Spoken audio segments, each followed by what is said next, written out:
ओम शांति। भगवत गीता श्लोक क्लास में आज बेसिक कोर्स है। बेसिक कोर्स में हम टॉपिक समझ रहे हैं, परमात्मा सर्वव्यापी नहीं है।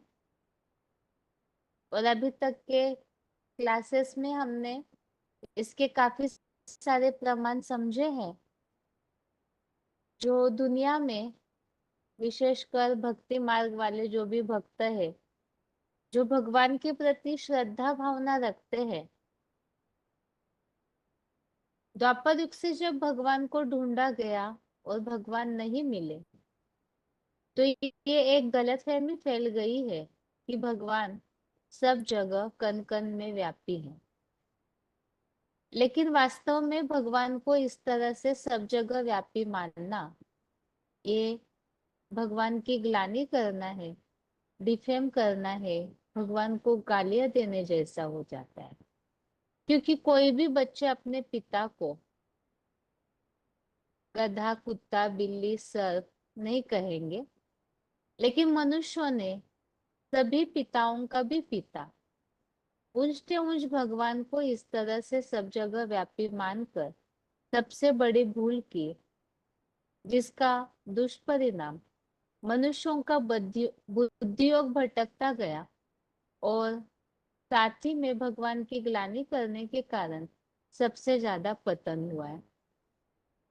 पिछले हफ्ते की क्लास में हमने इस बात को समझा था कि ये सर्वव्यापी की मान्यता आखिर क्यों शुरू हुई और कैसे शुरू हुई। क्योंकि जो वेद है उसमें तो ये लिखा है कि हे भगवान, हम पहले आपको सर्वव्यापी नहीं मानते थे, लेकिन अब मानने लगे हैं। तो उसका कारण क्या है? द्वापर युग से सात्विक अवस्था में द्वापर के दुख नहीं था। जैसे जैसे जन्म मरण के चक्र में मनुष्य आते गए, तो दुख बढ़ने लगे, अवस्थाएं नीचे गिरने लगी, तो भगवान को ढूंढने लगे, भक्ति शुरू हो गई। लेकिन जब भगवान नहीं मिले, ऋषि मुनि, साधु सन्यासी या ऐसे जो भी मनुष्यों की तुलना में अपने को महान कहलाने वाले जो है, वो भी तो है मनुष्य, जो कि जन्म मरण के चक्र में आते हैं। और ऐसे जो जन्म मरण के चक्र में आने वाले हैं, तो वो भी भगवान का अंत नहीं पा सकते हैं। क्योंकि भगवत गीता में इस बात को स्पष्ट किया है, स्वयं एवात्मा आत्मान। भगवान स्वयं ही अपना आकर के परिचय देते हैं। उनका परिचय और कोई भी मनुष्य मात्र नहीं दे सकते हैं।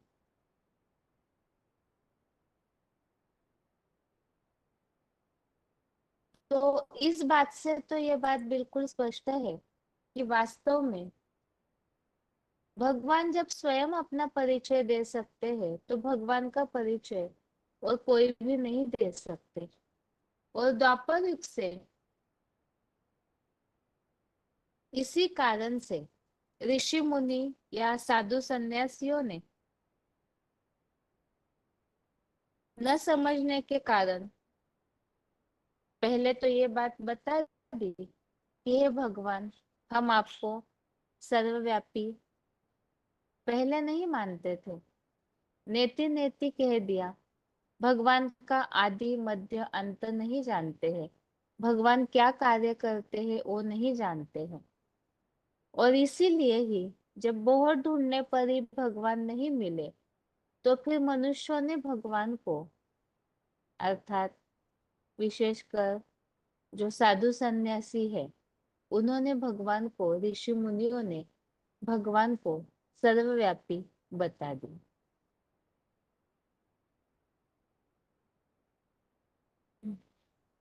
इसी बात के लिए ही हमने पिछले हफ्ते एक कहानी भी सुनी थी, लोमड़ी और अंगूर की।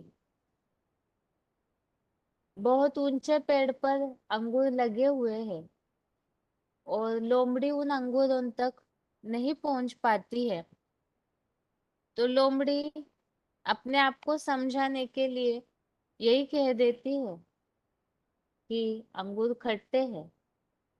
इसी तरह से द्वापर युग में जब मनुष्यों ने भगवान को बहुत ढूंढा, तो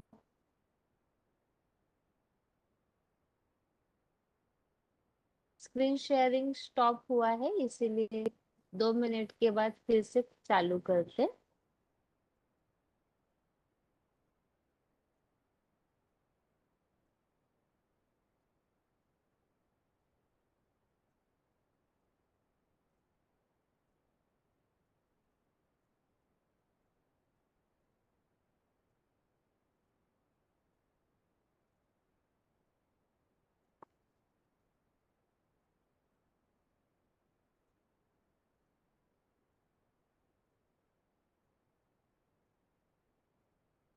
तो हम इस बात को समझ रहे थे अभी, सर्वव्यापी की मान्यता कब से और क्यों शुरू हुई। इसके लिए हमने पिछले हफ्ते एक कहानी समझी थी, लोमड़ी और अंगूर की, कि अंगूर को पाने के लिए लोमड़ी ने बहुत प्रयास किया, लेकिन अंगूर नहीं मिले। तो अपने आप को तसल्ली देने के लिए उसने ये समझा कि अंगूर खट्टे हैं। मनुष्यों की भी ये आदत होती है, अगर कोई चीज प्राप्त नहीं होती है तो यही सोचते हैं वो चीज अच्छी नहीं है। अब इसी तरह से भगवान को पाने के लिए बहुत प्रयास किया, लेकिन भगवान नहीं मिले, क्योंकि मनुष्य भगवान को नहीं ढूंढ सकते हैं। भगवान तो बहुत ऊंची थी ऊंची हस्ती है, और जब उनका अंत ऋषि मुनि साधु सन्यासियों को नहीं मिला, तो फिर वो हताश होकर के इस बात को, इस तरह से उन्होंने बात को फैला दिया, मानने लगे कि भगवान को पाने के लिए कहीं जाने की दरकार नहीं, वो तो कण कण में वास करते हैं। अब वास्तव में अंगूर तो खट्टे नहीं थे, लेकिन ये जानवर लोमड़ी की सोच थी। इसी तरह से भगवान सर्वव्यापी है, ये बात भी किसी जानवर बुद्धि प्रधान मनुष्यों की सोच है, क्योंकि ऊंच से ऊंच एक का वो मनन चिंतन मंथन नहीं कर पाते। तो इस तरह से ये मान्यता वास्तव में द्वापर युग से ही, मध्यांतर से शुरू हो जाती है, क्योंकि दुख भी शुरू हुआ तो साथ में भगवान के पाने की आवश्यकता भी मनुष्यों को लगी, लेकिन भगवान नहीं मिले, तो फिर भगवान को कण कण में व्यापी मान लिया। इस बात को हमने समझा है कि केवल हिंदुओं में ही नहीं, बल्कि और धर्म वाले भी पहले तो भगवान को सर्वव्यापी नहीं मानते थे। अल्लाह अर्थात ऊंच से ऊंच है यही समझते थे, लेकिन धीरे धीरे उन्होंने भी भगवान को जर्रे जर्रे में है ऐसे कह दिया। अब ये बात तो हमने समझी कि भगवान सर्वव्यापी नहीं है, लेकिन ये मान्यता क्यों और कब से शुरू हुई। तो क्यों शुरू हुई, इसका कारण हमने समझा।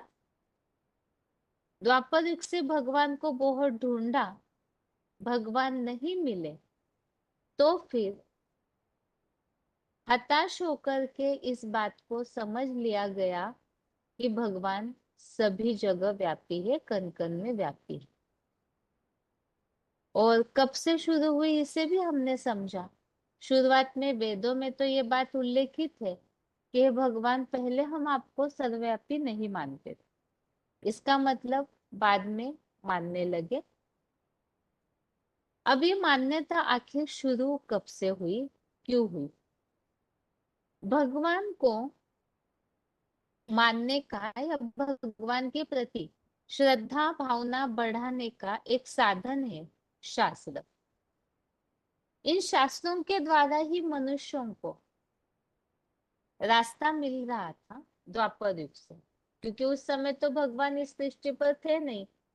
सृष्टि चक्र का चित्र हमने समझा है और इस बात को भी स्पष्ट समझा है भगवान केवल एक ही बार इस सृष्टि पर आते हैं कलयुग के अंत में। तो स्वाभाविक है द्वापर युग में तो भगवान सृष्टि पर नहीं थे, और इस कारण से ही शास्त्रों के आधार से जो सृष्टि चलने लगी, तो शास्त्र भी तो मनुष्यों के बनाए हुए हैं। तो उसमें से भी मुख्य शास्त्र है श्रीमद् भगवत गीता।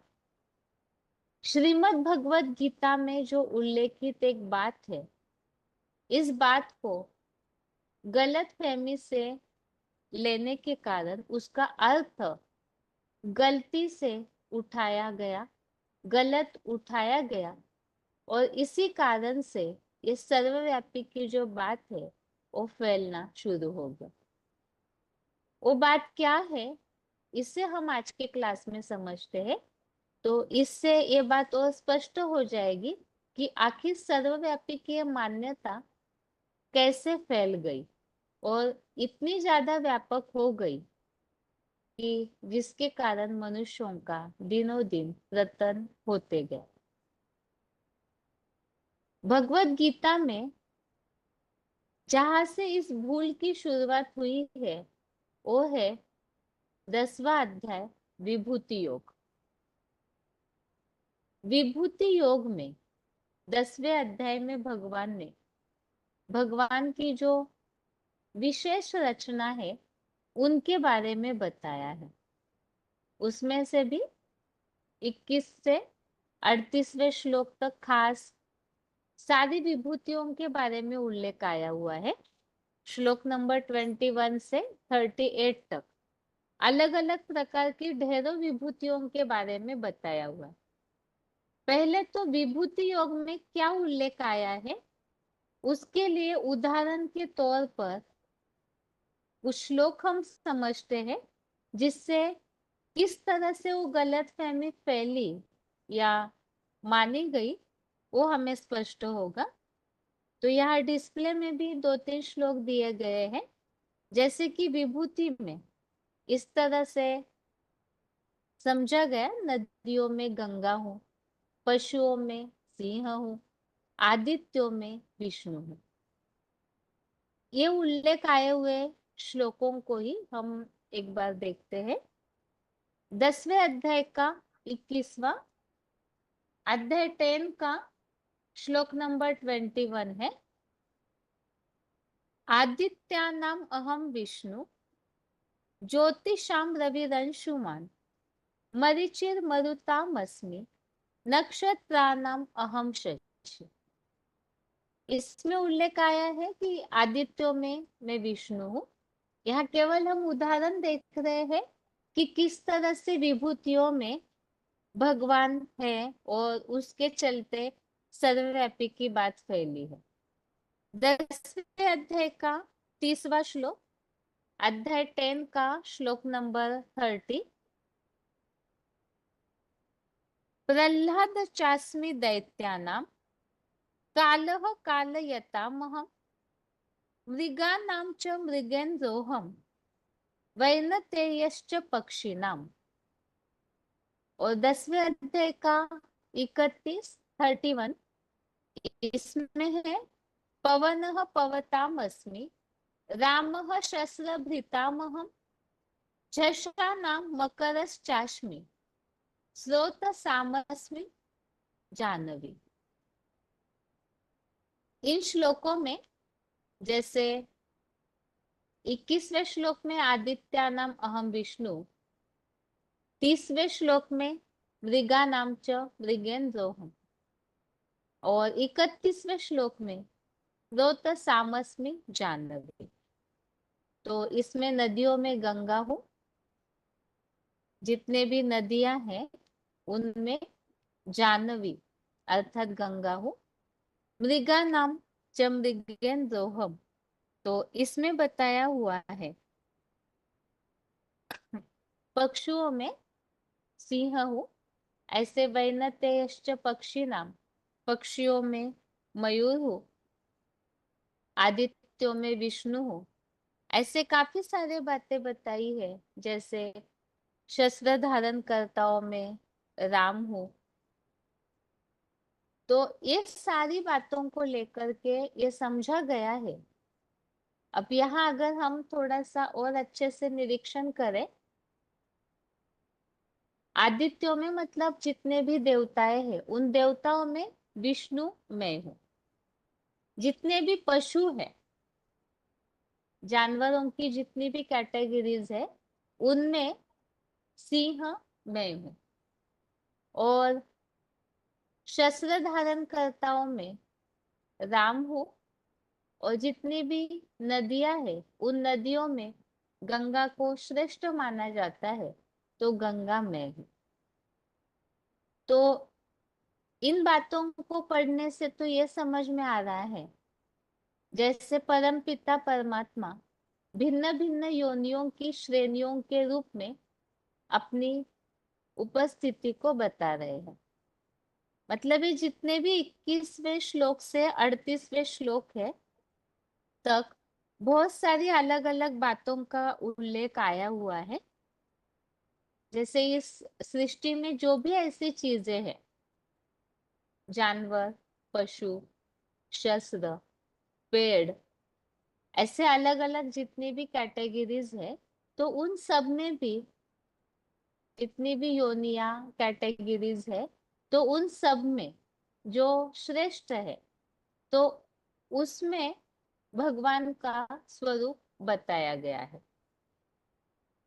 तो इन सब योनियों में भगवान को माना गया। वास्तव में इस तरह से समझना ये भूल है, लेकिन वो भूल किस तरह से है? इन विभूतियों में यहाँ वैसे शब्दांकन जो गीता में आए हैं, उसके कारण इस तरह से भक्तों का समझना एक स्वाभाविक बात है। लेकिन एक गलतफहमी कैसे है, इसे हमें भक्तों के मन से दूर करना है, जिससे ये बात स्पष्ट हो जाएगी कि ये विभूतियों में किस तरह से बताई हुई बात को गलत लिया है। श्लोकों में तो ये उल्लेख आया है कि नदियों में गंगा मैं हूँ, पशुओं में सिंह हूँ, आदित्यों में विष्णु हूँ। जितने भी ऐसे मगरमच्छ की कैटेगरी बताई, मगरमच्छों में मत्स्य अवतार के रूप में बताया मैं हूँ। तो वास्तव में ये जितनी भी यहाँ ये विभूतियां बताई हुई है, जो शुरुआत के श्लोकों में इस तरह से गीता में ये विभूति योग में इस बात को स्पष्ट किया हुआ है कि मेरे विभूतियों का कोई अंत नहीं है, तो इसीलिए इन विभूतियों को सुनो। और ये विभूतियों में कौन कौन है, उसे बताने के लिए भगवान ने अर्जुन को इन सारी बातों को बताया हुआ है। तो इन विभूतियों में मैं हूं ऐसे बताया है। तो आखिर ये विभूतियां अर्थात क्या, पहले हमें उससे समझना होगा। विभूति शब्द का अर्थ जानने से ही विभूतियों में भगवान है या नहीं है, या ये बात क्यों कही गई है, वो भी स्पष्ट होगा। तो सबसे पहले विभूति इस शब्द का अर्थ, विभूति ये संस्कृत शब्द का अर्थ है वि मतलब विशेष, भूति अर्थात जन्म।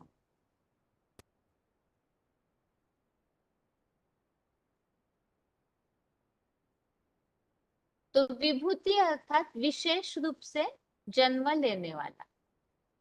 जब जन्म ही विशेष है, तो ये बात तो स्पष्ट है कि वह केवल परम पिता की बात है, जो अजन्मा होते हुए भी पर काया प्रवेश करके दिव्य अलौकिक जन्म लेते हैं।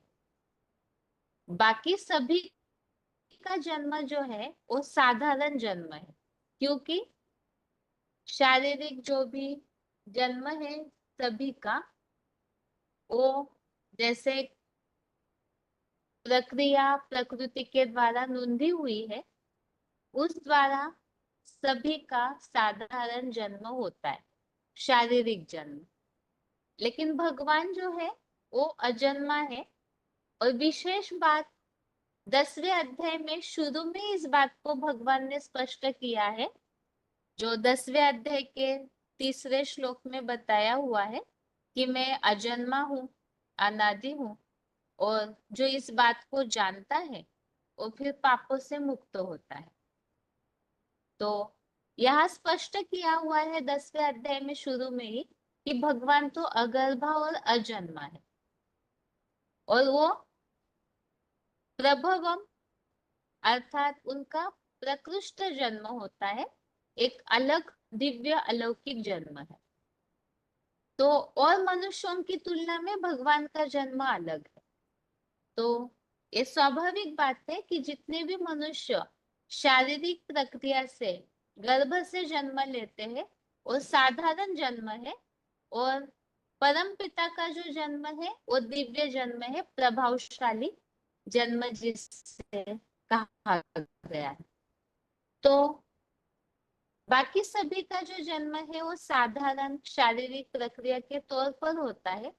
तो उसमें विशेष क्या है, और जब विशेष नहीं है तो विभूतियां कैसे है, और विभूति में सर्वव्यापी कैसे हो सकता है। अब यहाँ इस बात को हमें पहले स्पष्ट समझना होगा कि भगवान का जन्म जो है वो दिव्य जन्म है, और बाकी सभी का जो जन्म है वो साधारण जन्म होता है। यहाँ अलग अलग योनियों में भगवान का वास बताया गया है। तो इतना जो वास है, तो ये सारी विभूतियां बताई हुई है। तो इन विभूतियों में ऐसे खास क्या है जो उन्हें विभूतियां बताया हुआ है, अभी इसे हम आगे समझते हैं। आगे है,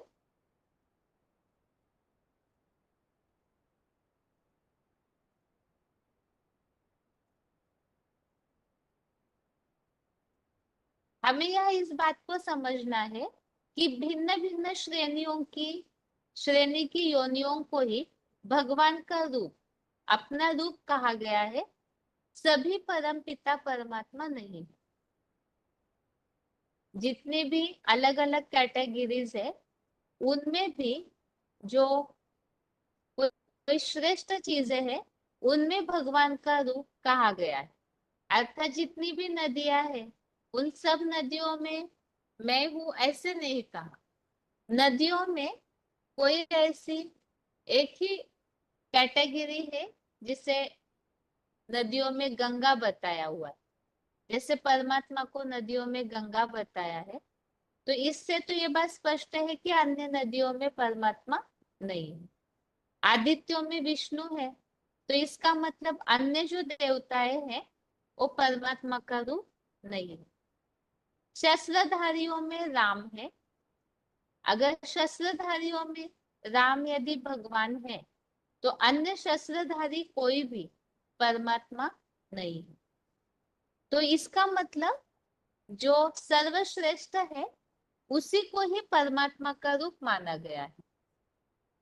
तो यहाँ तो ये बात स्पष्ट है कि परमात्मा की सर्वव्यापी की जो बात है वो तो खारिज हो जाती है। मतलब यहाँ ये बात तो स्पष्ट हो गई कि सभी में जो कण कण में भगवान को माना गया है, ये बात तो यहाँ ही स्पष्ट हो गई कि सारे कणों में भगवान नहीं, क्योंकि सारी नदियों में भगवान का वास कहना चाहिए था। यदि सर्वव्यापी की बात होती तो गीता तो सबसे श्रेष्ठ शास्त्र है।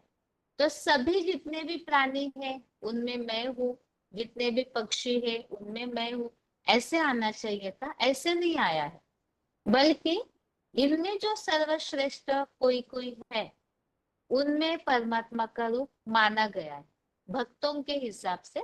इससे हम समझ रहे हैं अभी स्पष्ट कि वास्तव में विभूतियां भगवान नहीं है, लेकिन भक्तों के हिसाब से भी जैसे उन्होंने अर्थ निकाला है विभूति का, तो उस हिसाब से पहली बात तो है कि जो श्रेष्ठ कैटेगरीज है उनमें परमात्मा का रूप माना गया। तो एक बात तो हो गई कि कण कण में सर्वव्यापी नहीं है भगवान, अर्थात जितने भी कैटेगरीज है योनिया है उनमें जो श्रेष्ठ है उनमें भगवान का रूप माना गया है। लेकिन फिर भी यहाँ एक बात फिर से अधूरी हो जा रही है कि भगवान फिर भी अनेक व्यापी सिद्ध हो रहे, क्योंकि जैसे जितनी भी नदियां हैं उनमें गंगा में भगवान का वास है, और पक्षियों में सिंह, पशुओं में जानवरों में सिंह, पक्षियों में मयूर, या जैसे बताया मत्स्य अवतार हो, शस्त्रधारियों में राम, ऐसे जितनी भी अलग अलग योनिया कैटेगरीज है उन सब में से श्रेष्ठ में भगवान है। मतलब 10, 20, 50 रूप हो ही जाएंगे, अर्थात अनेक व्यापी सिद्ध हो रहे। लेकिन अगर भगवान अनेक व्यापी है, ये जितनी भी कैटेगरीज है, अगर इनमें भी भगवान है तो भी ये बात गलत हो जाएगी, क्योंकि अनेक जगह भगवान है तो भी तो बुद्धियोग भटकेगा। इस बात को भी हमने समझा है कि भगवान अगर सब जगह है तो बुद्धियोग भटक के सब गिरेंगे। अब अनेक व्यापी अगर भगवान को माना जा रहा है तो भी बुद्धियोग भटकेगा। लेकिन विभूति योग में ही भगवान ने इस बात को स्पष्ट किया है। 10वें अध्याय में ही 41 नंबर जो श्लोक है, उस श्लोक में इस बात को स्पष्ट किया हुआ है। तो 41वां श्लोक देखिए 10वें अध्याय का।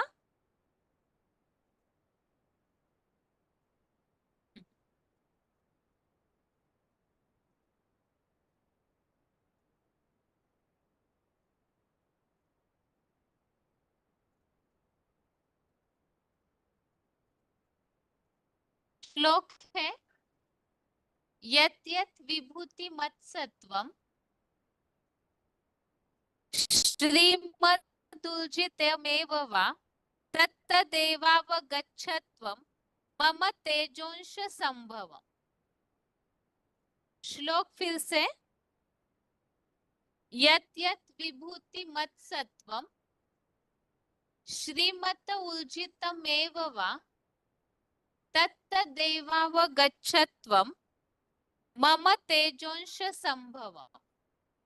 अर्थात जो भी प्राणी ऐश्वर्यवान, श्रेष्ठ बुद्धि युक्त, ऊर्जावान, विशेषता संपन्न है, उसे तू मेरे ही पुरुषोत्तम संगम युगी तेज अथवा योग ऊर्जा के अंश से उत्पन्न हुआ जान।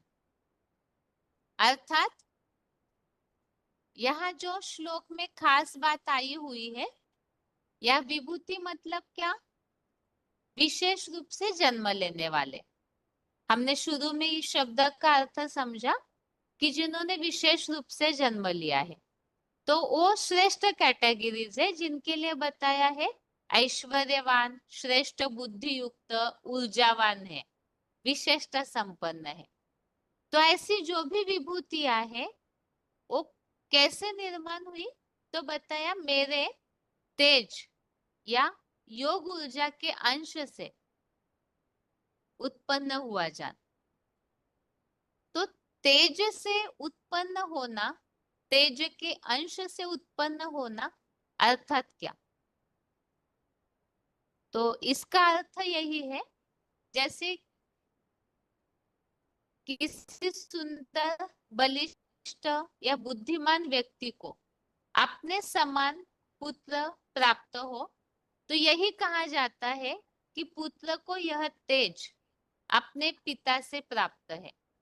कोई बच्चा अगर बहुत पावरफुल है, प्रतिभाशाली है, होशियार है, तो ये माना जाएगा या तो पिता की जो भी शक्ति या गुण है वो बच्चे में जाते हैं, तो वो जो बच्चा तेजस्वीवान तैयार हुआ है, पैदा हुआ है, तो यही माना जाता है कि बच्चे को अपने पिता से ये तेज प्राप्त हुआ है।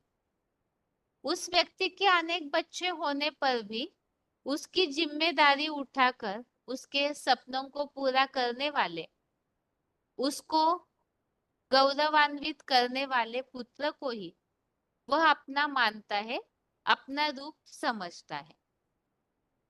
अर्थात अगर कोई पिता को है 4-5 बच्चे, लेकिन उनमें से कोई एक बच्चा ऐसा है जो उनकी सारी शक्ति को, तेज को, बुद्धिमत्ता को पूरी तरह से ले लेता है, तो उस पिता को अपने उसी बच्चे पर ज्यादा गर्व होगा और यही समझेगा कि ये मेरा अपना रूप है। अब पिता की शक्ति बच्चे में ट्रांसफर हुई है, लेकिन कोई भी ऐसे तो नहीं कहेगा ना कि ये पिता और बच्चा एक है। कहने वाले, देखने वाले तो यही कहेंगे, ये पिता से इस बच्चे में शक्ति आ गई है, ये तेजस्वीपना, बुद्धि, होशियारी जो भी है वो पिता से आई हुई है। लेकिन कोई भी पिता और बच्चे को एक नहीं मानेगा। यहाँ फिर से इस बात को स्पष्ट करते हैं, हम ये उदाहरण इसलिए समझ रहे हैं विभूतियों संबंधित। विभूतियां भी इसी तरह से विशेष रूप से जन्म ली हुई है। जैसे कोई पिता के बच्चे ने विशेषता अपने पिता से ग्रहण कर ली, इसी तरह से विभूतियां भी है जो विशेष रूप से जन्म ली हुई है। तो यहाँ पर भी जैसे पिता और पुत्र को एक नहीं माना जाएगा, भले पिता की तरह बच्चे में शक्ति आ गई हो, लेकिन फिर भी उनका जो अस्तित्व है, व्यक्तित्व, पर्सनालिटी, वो अलग होगी या नहीं होगी? अलग ही होगी।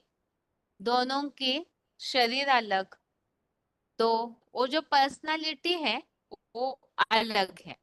तो इससे ये बात स्पष्ट है, यहाँ हमने ये उदाहरण इसलिए समझा है कि वास्तव में हम सभी भगवान के बच्चे हैं। इसी तरह से विभूतियां भी भगवान के बच्चे ही है, और वो बच्चे इस तरह से है जैसे कोई विशेष रूप से जन्म लिए हुए है। विभूति अर्थात ही वि माना विशेष, भूति माना जन्म लेना, तो विशेष रूप से जन्म लिया। और विशेष रूप से जन्म अर्थात ऐश्वर्यवान है और श्रेष्ठ बुद्धि युक्त है, तेजस्वीवान है, तो उन्हें ही विभूति कहा गया है। तो ये विभूतियों ने ऐसे क्या किया है जो विभूतियां बन गई, इसे समझते हैं हम। जो कोई भी निराकार परमपिता परमात्मा के साकार व्यक्तित्व से मन मना भव की स्थिति प्राप्त करता है, उसे परम पिता परमात्मा के योग रूपी तेज का वह प्रभाव पुरुषार्थ अनुसार नंबरवार प्राप्त होता है, जिससे वह श्रेष्ठ, उच्च और महान सिद्ध होता है। विभूतियां कैसे बनी? तो उसके लिए ही जिन भी आत्माओं ने, आत्मा रूपी हम सब बच्चे हैं भगवान के, और बच्चे कितने हैं? इस सृष्टि की टोटल जनसंख्या 500-700 करोड़ होती है कलयुग अंत तक। तो उनमें भी जिन आत्माओं ने भगवान से परम पिता जिस साकार व्यक्तित्व के द्वारा इस सृष्टि पर पाठ बजाते हैं, उनसे मन बना भव होने की स्थिति प्राप्त की। अर्थात जितना जितना अव्यभिचारी याद किया, उसी आधार से मन मना भव की स्थिति को प्राप्त करते। अर्थात पूरी तरह से मन भगवान से जोड़ लेते हैं। 10वें अध्याय में इस बात को भी स्पष्ट किया है।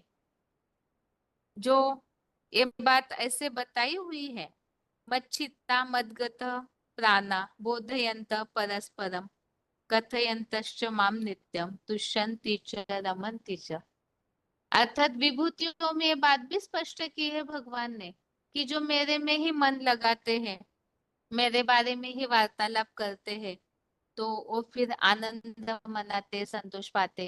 अर्थात भगवान में ही जिन्होंने अपना मन लगाया, इस सृष्टि को पूरी तरह से अपने बुद्धि से हटाकर अव्यभिचारी याद की, तो भगवान को याद कर लिया, तो भगवान से इस तरह से योग ऊर्जा को, योग रूपी तेज को अपने अपने पुरुषार्थ अनुसार प्राप्त करते। जितना बुद्धि का योग जोड़ा, उतनी शक्ति प्राप्त की, और उसी आधार से वो उसी नंबर से श्रेष्ठ, उच्च और महान सिद्ध होते हैं। और ये जो महान सिद्ध होना है उन आत्माओं का, विभूतियों के बारे में हम समझ रहे हैं। ये विभूतियां विशेष रूप से जन्म लेती है, अर्थात क्या? अर्थात यही कि उन्होंने भगवान से, जो भी विशेष रूप से जन्म लेने वाली ऐसी श्रेष्ठ आत्माएं हैं, उन्होंने भगवान से अपना बुद्धि का योग इतना जोड़ा अव्यभिचारी रूप से कि भगवान से वो योग ऊर्जा का तेज मन मना भव होकर के प्राप्त करते हैं। और उस आधार से पुरुषोत्तम संगम युग में ऐसी आत्माएं जब भगवान इस सृष्टि पर कार्य करते हैं, तो उच्च महान सिद्ध होते हैं। ये उनका योग के द्वारा, योग की शक्ति के द्वारा जो महान बनना है, ऐसा पुरुषार्थ उन्होंने किया। ये उनका महान बनना ही वास्तव में आध्यात्मिक प्रत्यक्षता रूपी जन्म है, और यही विशेष जन्म ही उन्हें विभूति के रूप में सिद्ध करता है, विभूति कहलाता है। ये विभूतियां जो है, ये तो स्पष्ट हो गया कि विभूतियां मतलब विशेष रूप से जन्म लेने वाले परम पिता परमात्मा के आत्मा रूपी बच्चे हैं, जिन्होंने याद से भगवान के द्वारा शक्ति प्राप्त की और ऐसा विशेष जन्म ले लिया। तो इसी प्रकार जो सर्वश्रेष्ठ है, अर्थात जिन्होंने सबसे ज्यादा अव्यभिचारी याद की भगवान को पहचान कर, तो ऐसी आत्माएं याद शक्ति को प्राप्त करके योग ऊर्जा के तेज को अपने में धारण करके ऐश्वर्यवान बन जाते हैं। जो 41वें श्लोक में, अध्याय 10 के श्लोक नंबर 41 में हमने समझा, जो कोई भी प्राणी ऐश्वर्यवान, श्रेष्ठ बुद्धि युक्त और ऐसे शक्तिवान बन जाते हैं, तो वो मेरे योग ऊर्जा के अंश से उत्पन्न हुआ जान। तो इसी बात को हमने समझा कि यही विभूतियां है जो भगवान की योग ऊर्जा से उत्पन्न हुए हैं। तो ये सर्वश्रेष्ठ है, उन्हें ही क्या कर दिया, परम पिता का रूप माना गया। अब भगवान के बच्चे हैं, लेकिन उनमें भगवान है, वास्तव में यही क्या हो गई, सबसे बड़ी भूल हो गई। जैसे अभी अभी हमने एक उदाहरण समझा, अगर कोई पिता से बच्चे को तेज प्राप्त हुआ, होशियारी, बुद्धि प्राप्त हुई, कोई ये तो नहीं कहेगा कि पिता और बच्चा एक है। व्यक्तित्व, पर्सनालिटी तो अलग अलग ही होगी। इसी तरह से यहाँ भी ये जो भी विशेष रूप से जन्म लेने वाली कोई श्रेष्ठ महान आत्माएं हैं, जो योग शक्ति को ज्यादा धारण करती है, तो उनको भगवान मानना वास्तव में ये भी एक मूर्खतापूर्ण भूल है। अर्थात ये जो भी श्रेष्ठ कैटेगरीज है, वो भगवान की योग ऊर्जा से उत्पन्न हुए हैं, लेकिन भगवान नहीं है। उन्होंने नंबरवार अपने अपनी क्षमता अनुसार भगवान से शक्ति प्राप्त की है। तो भगवान का अस्तित्व वास्तव में अलग है, और ये विभूतियां वास्तव में अलग है। तो 10वें अध्याय में ही, जहाँ नदियों में गंगा मैं हूँ, शस्त्रधारियों में राम मैं हूँ, आदित्यों में विष्णु मैं हूँ, तो इन बातों को बताने के बाद लास्ट में इस बात को भी स्पष्ट किया भगवान ने कि वास्तव में ये सब मेरे योग ऊर्जा के तेज के अंश से उत्पन्न हुए हैं।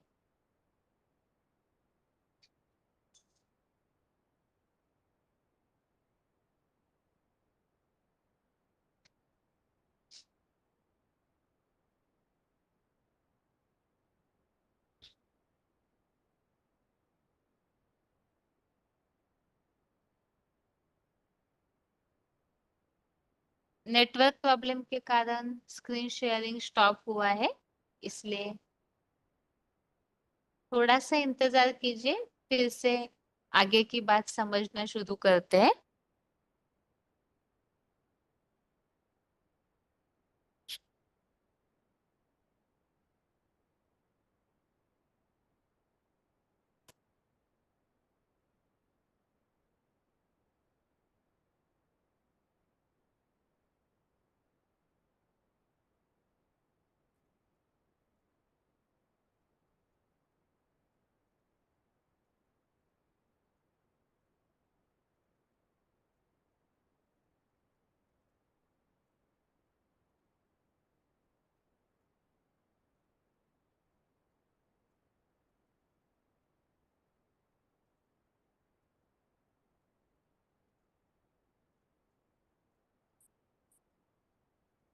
तो यहाँ तो हमने इस बात को समझा कि विभूतियां मतलब वास्तव में भगवान के आत्मा रूपी बच्चे हैं, जिन्होंने भगवान से शक्ति ली, योग ऊर्जा को अपने में धारण किया, और वह आत्माएं विशेष रूप से प्रत्यक्ष होती है इस सृष्टि रूपी रंगमंच पर। अर्थात जितनी भी 500-700 करोड़ मनुष्य आत्माएं हैं, उनमें से कुछ एक ही ऐसे हैं जो भगवान को पहचान कर अव्यभिचारी याद करके ऐसी शक्ति धारण करते, और वही विभूतियां कहलाई गई है। तो भगवत गीता के आधार से हमने इस बात को तो समझा है कि ये विभूति अर्थात आत्मा रूपी बच्चे जो विशेष रूप से जन्म लेते हैं। अभी इसी बात को हम मुरलियों में जहां जहां विभूतियों के बारे में स्पष्टीकरण दिया हुआ है, उस द्वारा समझते हैं। सबसे पहले तो है VCD नंबर 2601, VCD नंबर 2601। विभूति माने, वि माने विशेष, भूति माने ऐश्वर्यशाली। वार्तालाप नंबर 1687, डिस्कशन नंबर 1687। वि माना विशेष, भूति माना रचना, उत्पन्न हुई रचना विभु। उन्होंने अर्थ लगा दिया सर्वव्यापी।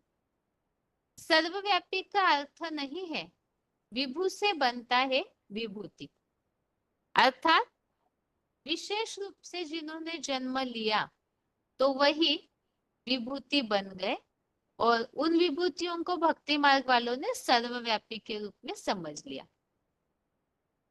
VCD number 2474, VCD number 2474। इस सृष्टि रूपी रंगमंच का पर्दे के पीछे रहकर पार्ट बजाने वाला शिव सुप्रीम सोल आता है, ज्योति बिंदु निराकार, और वो आकर के जो ज्ञान सुनाता है, जानकारी देता है अपनी मनुष्य सृष्टि के बाप की। शिव इस सृष्टि पर आते हैं, जो कि सदैव इस सृष्टि रूपी रंगमंच पे पर्दे के पीछे रहकर पार्ट बजाते हैं, क्योंकि वो तो डायरेक्टर है। वो इस सृष्टि पर आते हैं और ज्ञान सुनाते हैं, और ज्ञान में जानकारी देते हैं। किस बात की? अपनी मनुष्य सृष्टि के बाप की और प्राणी मात्र की, मुख्य मुख्य पाठधारियों की भी, जिन्हें गीता में कहा गया है विभूति। क्या? वि माना विशेष, भूति माना विशेष रूप से प्रत्यक्षता रूपी जन्म लेने वाले। तो उन सबका परिचय देता है, ये ज्ञान देता है। तो भगवान ही है। जैसे कोई पिता ही अपने बच्चे को इंट्रोड्यूस कर सकते हैं, परिचय दे सकता है एक्यूरेट, इसी तरह से यहाँ भी भगवान ही अपने जो विशेष बच्चे हैं उनका परिचय देते हैं, उनकी पहचान कराते हैं, अर्थात ज्ञान देते हैं, क्योंकि पिता ही अपनी रचना को अच्छी तरह से जान सकते हैं। इसलिए गीता में हमने जो शब्दांकन अभी अभी समझा विभूतियों में, जैसे नदियों में गंगा मैं हूँ, या आदित्यों में विष्णु मैं हूँ, शस्त्रधारियों में राम मैं हूँ, और पक्षियों में मयूर मैं हूँ। तो इसमें भगवान ने ये जो बात कही हुई है, अर्थात ही वास्तव में भगवान उनमें नहीं है, लेकिन वो बच्चे इतने शक्तिशाली बन जाते हैं भगवान से शक्ति लेकर के, भगवान के कार्य में वो सहयोगी बन जाती है आत्माएं। तो भगवान ने उनका गीता में इस तरह से परिचय दे दिया है कि जितने भी बहने वाली पानी को धारण करने वाली नदियां है, उन सब में श्रेष्ठ गंगा है। अर्थात गंगा जैसा कोई पाठधारी आत्मा है जिसने भगवान से इस तरह से शक्ति धारण की, जो पति पावनी गंगा माना जाता है। वास्तव में पानी की नदी जो है वो तो पाप नहीं धुल सकती, लेकिन यहाँ कोई चैतन्य आत्मा है जो भगवान से ऐसी शक्ति को धारण करती है। तो भगवान ही ऐसी आत्माओं का यहाँ पुरुषोत्तम संगम युग में परिचय कराते हैं, अर्थात ही उनको प्रत्यक्ष करते हैं। उन्होंने तो उन आत्माओं ने योग की शक्ति को धारण कर लिया, और भगवान उनका परिचय देते हैं, अर्थात वही हो गया उनका प्रत्यक्षता रूपी जन्म। आगे है अगला point, VCD number 2524, VCD number 2524। कोई कोई श्रेष्ठ आत्माएं हैं जिन्हें गीता में विभूतियां कहा गया है, वो 82-83 जन्म तक भी धीरे धीरे नीचे उतरते हैं नंबरवार। तो प्रभाव किस बात का हुआ?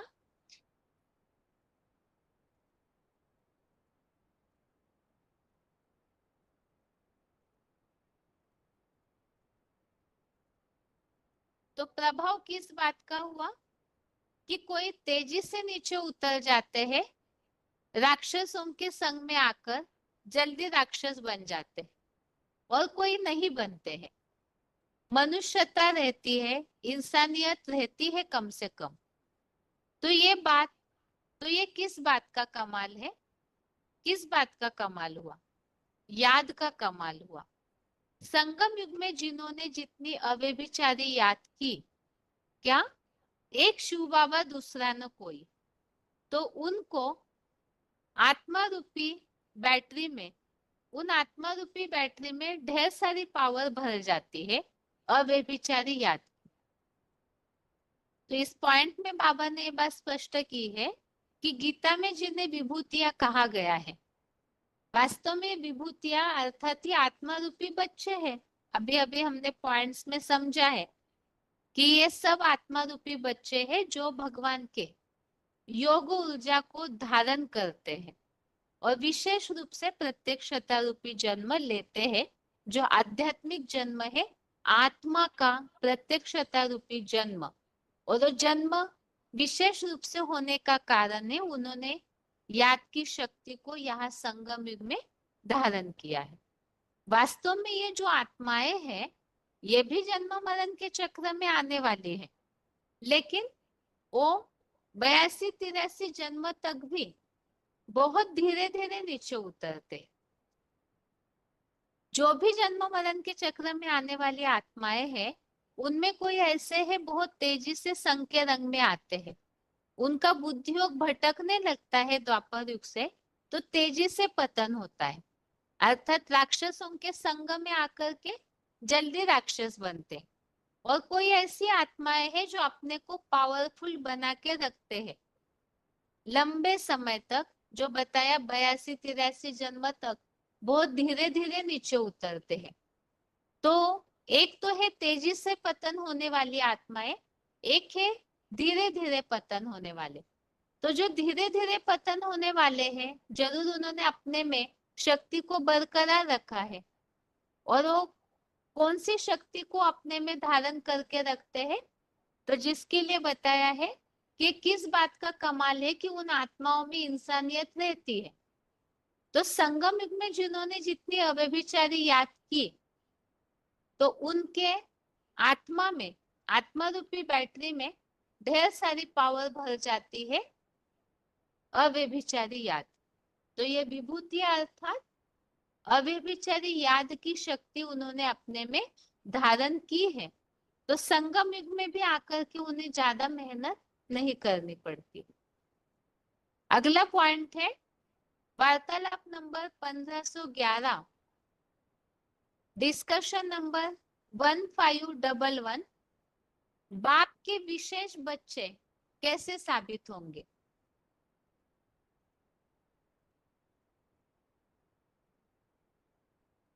यहाँ हम बात समझ रहे हैं विभूतियों की, ये विशेष रूप से जन्म लेने वाले हैं। तो बाप के विशेष बच्चे कैसे साबित होंगे। विशेष बच्चे तो वो है जो बाप से विशेष वर्षा लेते हैं। बाप का वर्षा पढ़ाई के ऊपर आधारित है। पढ़ाई है राजयोग की, तो जो राजयोग की पढ़ाई में ज्यादा सिद्ध हस्त बनते हैं, जो राजयोग की पढ़ाई में ज्यादा सिद्ध हस्त बनते हैं, उनको फिर उच्च पद मिलता है। वो ऊंचा पद पाने वाले गीता में भगवान की विभूतियां गाई हुई है। यह विशेष आत्माएं गाई हुई है जो सारी सृष्टि के संचालन के निमित्त बनती है और विनाश काल में भी सारी दुनिया के ऊपर राज्य करती हुई देखी जाएगी। तो यहाँ पर ये जो विभूतियां हैं उनके कार्य के बारे में भी बता दिया। एक तो अनेक जन्मों में वो बहुत धीमी गति से नीचे उतरेंगे, उसका कारण क्योंकि यह संगम युग में अव्यभिचारी याद की पावर उन्होंने भर ली। अव्यभिचारी याद अर्थात एक शिव बाबा दूसरा न कोई। और यही आत्माएं विशेष बच्चे हैं, क्योंकि विभूतियां मतलब ही विशेष। तो ये विशेष बच्चे कैसे हुए। वो बाप से विशेष वर्षा लेते हैं। कौन सा। राजयोग के द्वारा पढ़ाई पढ़ करके उन्होंने विशेष वर्षा प्राप्त किया। तो वो राजयोग की पढ़ाई में सिद्ध हस्त माना सिद्धि को प्राप्त करने वाले, जिससे एक्सपर्ट कहा जाएगा, तो उन्हें ऊंचा पद मिलता है। और ये ऊंचे पद पाने वाली आत्माएं विभूतियां है जो आत्माएं इस सारी सृष्टि के संचालन के निमित्त बनती है। तो ये विभूतियां जब अंत में विनाश के समय सारी दुनिया में राज्य करेगी, तो उसका आधार क्या है। भगवान की याद। तो भगवान की याद उन्होंने अपने में इतनी धारण की है कि उस याद की शक्ति के आधार से विनाश काल में भी वो आत्माएं सारी दुनिया में राज्य करती है। तो इस बात को हमने यहाँ पॉइंट्स पढ़ करके समझा है। एक बार आगे इन्हीं पॉइंट्स को हम वीडियो क्लिप्स के द्वारा समझते हैं। डायरेक्ट जो भी मूल्यों में बाबा ने बोला है, तो बाबा के द्वारा ही हम बाबा के शब्दों में उसे सुनेंगे, तो और अच्छी तरह से ये बात समझ में आएगी। यहाँ वार्तालाप नंबर 1511, डिस्कशन नंबर है 1511, 13 मिनट 13 मिनट्स के बाद से लिया हुआ पॉइंट है। जो विभूतियां आखिर इस संसार में क्या कार्य करती है, जो हमने समझा राजयोग से वो वर्षा प्राप्त करती है।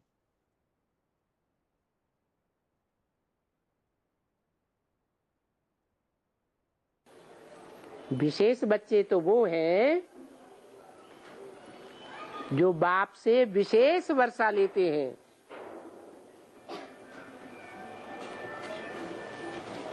बाप का वर्षा पढ़ाई के ऊपर आधारित है। पढ़ाई है राजयोग की, तो जो राजयोग की पढ़ाई में ज्यादा सिद्धहस्त बनते हैं उनको फिर ऊंचा पद मिलता है। वो ऊंचा पद पाने वाले गीता में भगवान की विभूतियां गाई हुई, विशेष आत्माएं गाई हुई हैं जो सारी सृष्टि के संचालन की निमित्त बनती हैं।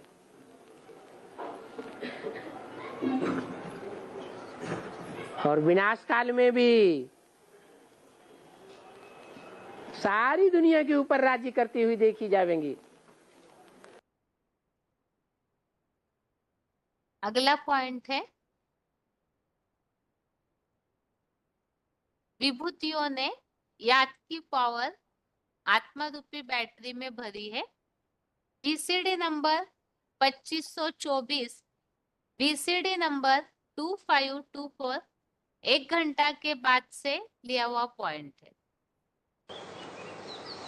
कोई कोई श्रेष्ठ आत्माएं हैं जिन्हें गीता में विभूतियां कहा गया है, वो 82-83 जन्म तक भी धीरे धीरे नीचे उतरते रहते हैं नंबरवार।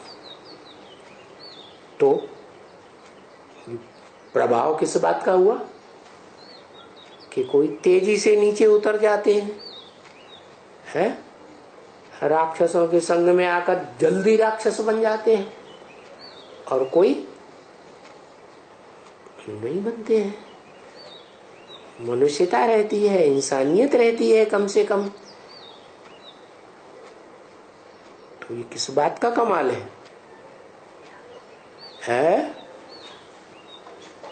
किस बात का कमाल हुआ?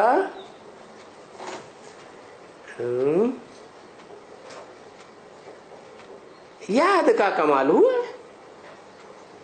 संगम युग में जिन्होंने जितनी अव्यभिचारी याद की, क्या एक शिव बाबा दूसरा न कोई, तो उनको आत्मा रूपी बैटरी में ढेर सारी पावर भर जाती है। क्या अव्यभिचारी याद की। आगे है,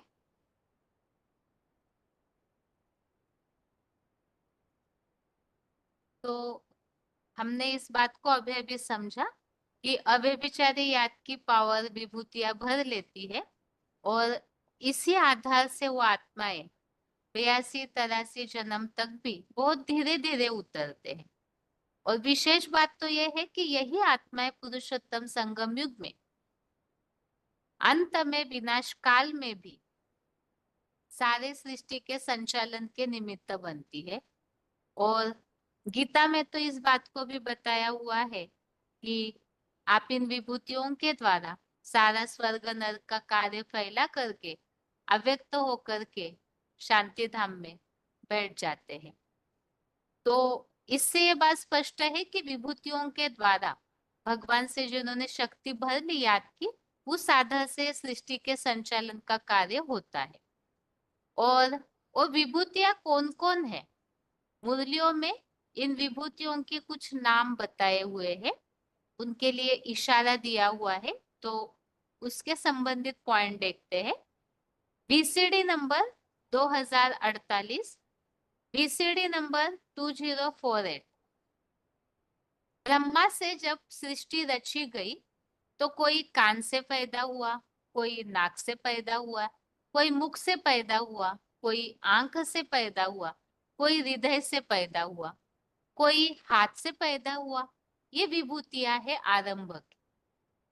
वि माने विशेष, भूति माने जो रची गई, विशेष प्रकार की रचना। जो अष्टदेव है वो भी विभूति है।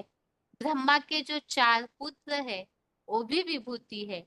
सप्त ऋषि जो है वो भी विभूति है।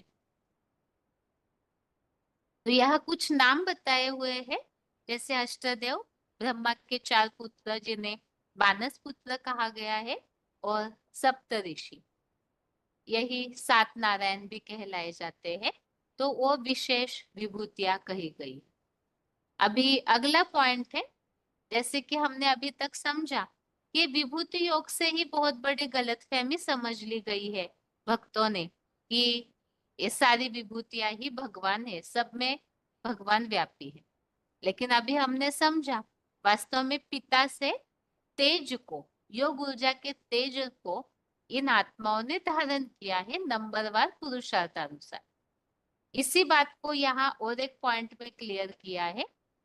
बीसीडी नंबर 2192, बीसीडी नंबर 2192 मुफ्त में ही गीता का अर्थ कर दिया है। गीता के श्लोकों का क्या कि भगवान सर्वव्यापी है। विभु शब्द का अर्थ उन्होंने सर्वव्यापी लगा दिया। भू माने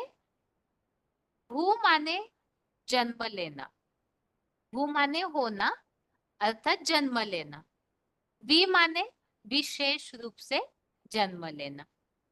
माना जिसका जन्म विशेष रूप से गाया हुआ है वो हुआ भू विभू।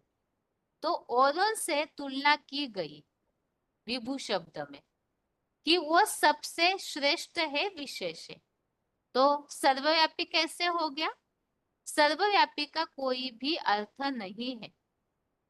तो यह विशेष रूप से जन्म लेने वाले ये बताया है, लेकिन भगवान है ऐसे नहीं।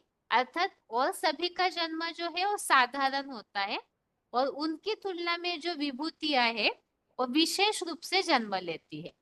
अर्थात उनका आध्यात्मिक जन्म होता है योग ऊर्जा को धारण करके, वो अपना विशेष प्रत्यक्षता रूपी जन्म लेती है। अर्थात वो साधारण भाषा में वो आत्माएं भी वास्तव में जन्म मरण के चक्र में आने वाली है ही, लेकिन अंतिम जन्म तक भी उनमें इंसानियत बरकरार रहती है। अर्थात तो कुछ न कुछ जो याद की शक्ति उन्होंने पहले ही कल्प में भरी, तो अंतिम जन्म तक भी वो शक्ति रहती है। तो वो आत्माएं संगम युग में आने पर भी भगवान को पहचान लेती है, तो भगवान से अव्यभिचारी याद से शक्ति भर लेती है, तो विशेष रूप से जन्म होता है। अब विशेष रूप से जन्म होना वास्तव में इसे सर्वव्यापी नहीं कहा जाएगा। यही बात इस पॉइंट में स्पष्ट की है। अभी इसी पॉइंट के वीडियो क्लिप सुनते हैं।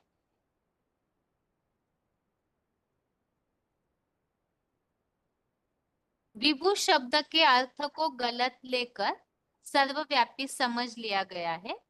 BCD number 2192, BCD number 2192 52 minute 52 minutes के बाद से लिया हुआ पॉइंट है। सर्वव्यापी बताई दिया। अरे मैं एक व्यापी होकर के मुकर्रर रथ में आता हूं, तब अच्छे से याद कर किया जा सकता है, या सर्व में व्यापी होकर के आऊंगा तो अच्छे से याद कर सकेंगे। है बुद्धि का भटकाव कब होगा? सर्वव्यापी मानेंगे तब होगा, या एक व्यापी समझेंगे तब होगा? सर्वव्यापी कहने से बुद्धि का भटकाव हो गया, सबकी बुद्धि निम्नगामी हो गई। तो भला सर्वव्यापी है तो क्या बहुतों की जयंती मनानी चाहिए? 500-700 करोड़ मनुष्यों की जयंती मनानी चाहिए?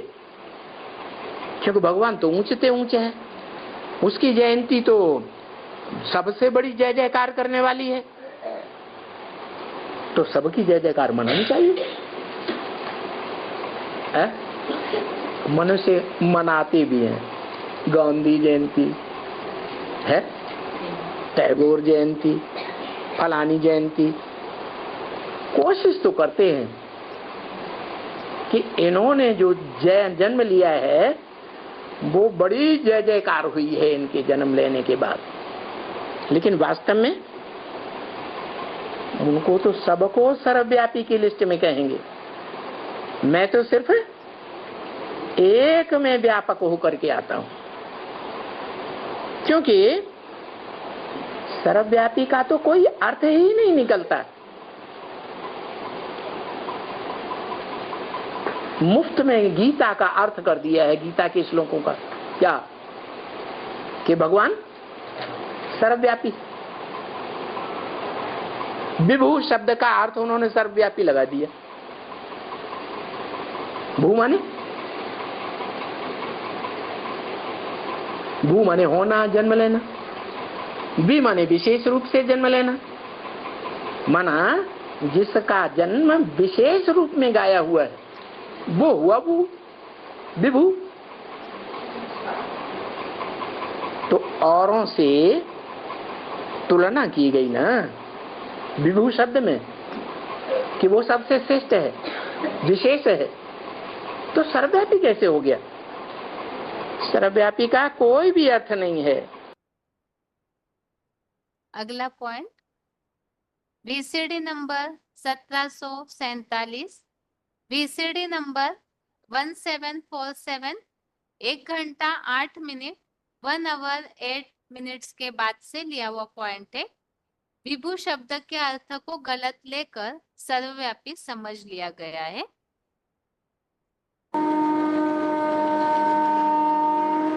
और गीता में सर्वव्यापी कहना, ये लंबा चौड़ा एकदम गपोड़ा है, कचरा है।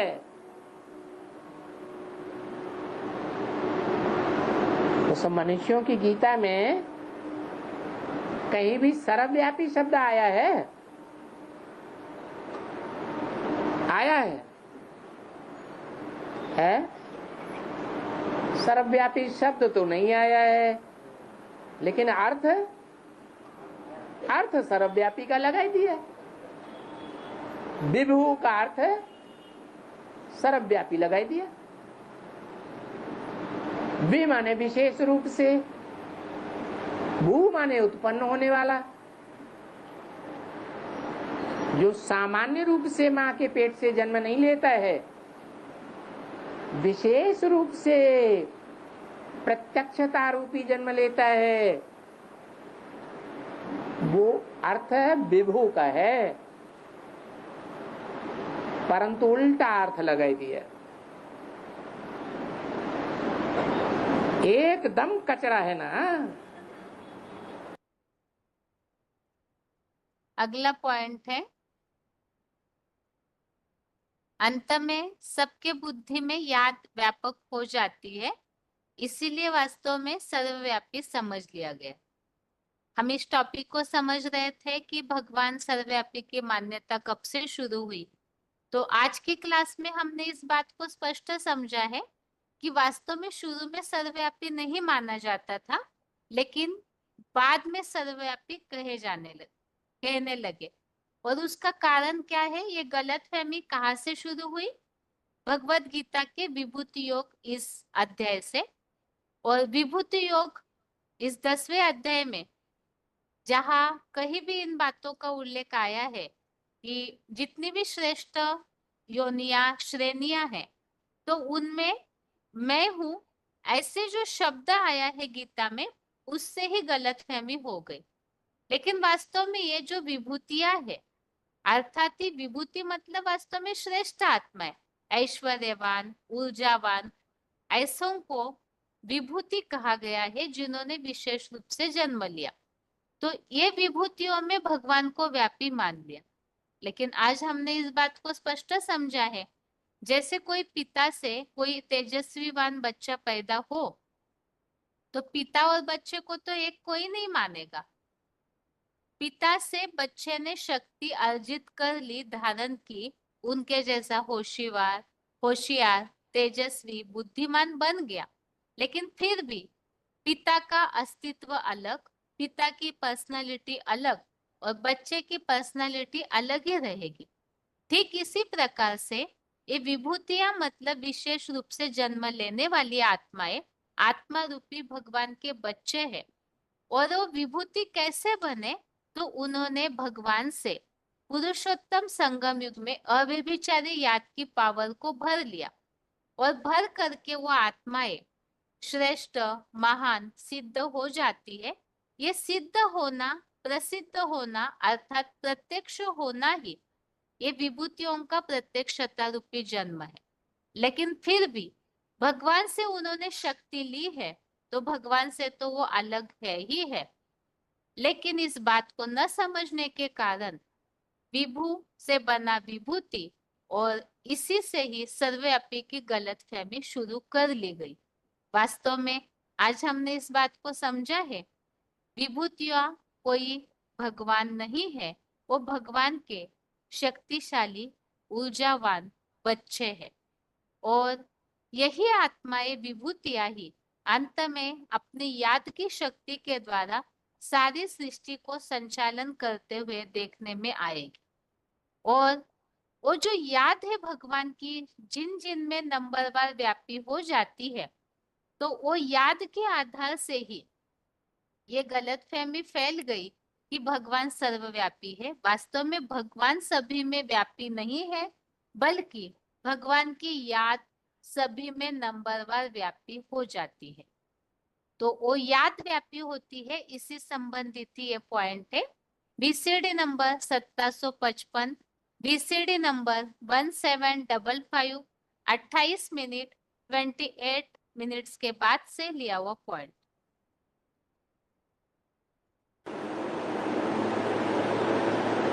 भक्ति मार्ग में सर्वव्यापी मानते हैं ना,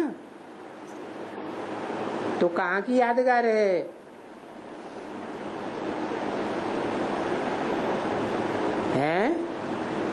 भक्ति मार्ग में जो भी गायन पूजन यादगार होते हैं, यादगार कहाँ की है? संगम युग की। तो संगम युग में ऐसा कौन सा समय होता है जो भक्ति मार्ग में सर्वव्यापी की बात चल रही है? बाप कहते हैं मैं तो सर्वव्यापी नहीं हूं। मैं कहाँ व्यापी हूं? कहाँ का वासी हूं? मैं तो परम धाम का वासी हूं। परंतु मैं ये बात सुना सकता हूं कि सर्वव्यापी कैसे था। जिस तन में प्रवेश करता हूं, उस शरीरधारी को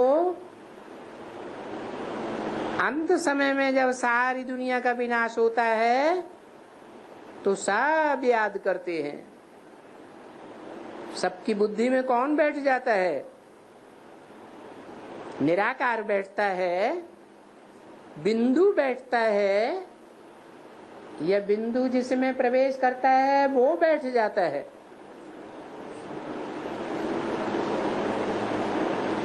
कौन सबकी बुद्धि में व्यापक हो जाता है?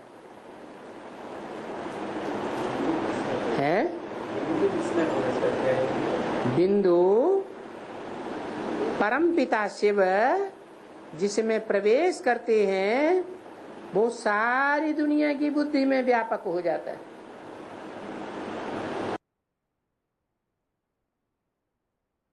तो इस तरह से इस बात को हमने आज के क्लास में समझा है कि किस तरह से भगवान की याद सभी में नंबरवार व्यापी हो जाती है। तो इसी को फिर गलतफहमी से ये समझा कि भगवान सब में व्यापी है। तो आज तो हमने समझा है कि वास्तव में विभूतियां भगवान के तेजस्वी और ऊर्जा संपन्न बच्चे हैं, विशेष रूप से जन्म लेने वाले। और इसके बावजूद भी विभूतियां आत्मा रूपी बच्चे अलग है और भगवान का अस्तित्व तो अलग है ही है। अगले हफ्ते के क्लास में हम और एक उदाहरण के द्वारा इस बात को अच्छे से समझेंगे, किस तरह से आत्मा रूपी बैटरी भगवान से शक्ति लेती है। और इन बैटरियों को वास्तव में भगवान नहीं कहा जाएगा, अर्थात सूर्य से शक्ति लेने वाली बैटरियों को सूर्य नहीं कह सकते हैं। और इसके अलावा और एक बात सर्वव्यापी से जुड़ी हुई है जो भक्तों के बीच में फैली हुई है। अगर भगवान सर्वव्यापी नहीं है, यहाँ तक की बातों से तो ये बात तो स्पष्ट हो गई है कि भगवान सर्वव्यापी नहीं है। जब सर्वव्यापी नहीं है तो ये जो माना जाता है भगवान सर्वज्ञ कैसे है? भगवान त्रिकालदर्शी है, सबके दिलों को जानते हैं, अंतर्यामी है। भक्त भी इस बात को मानते हैं कि भगवान तो एक एक के दिल को जानता है। तो कैसे जानते हैं? क्या सबके दिलों को जानने के लिए भगवान को सबके दिलों में वास करना जरूरी है? सबके अंदर सर्वव्यापी होना जरूरी है? या न होते हुए भी भगवान सबको जान सकते हैं? और भगवान सबके दिलों को जानते हैं या नहीं, उनको जानना जरूरी है या नहीं है, इन सब बातों को हम अगले हफ्ते की क्लास में समझेंगे। आज के लिए बेसिक कोर्स का ये टॉपिक, विभूतियों में वास्तव में भगवान व्यापी नहीं है, बल्कि भगवान की योग ऊर्जा व्यापी है, और इसी को गलतफहमी से सर्वव्यापी मान लिया है। इस बात को हमने समझा है, और इसके साथ ही आज के लिए गीता क्लास यहाँ पूरा करते हैं। ओम शांति।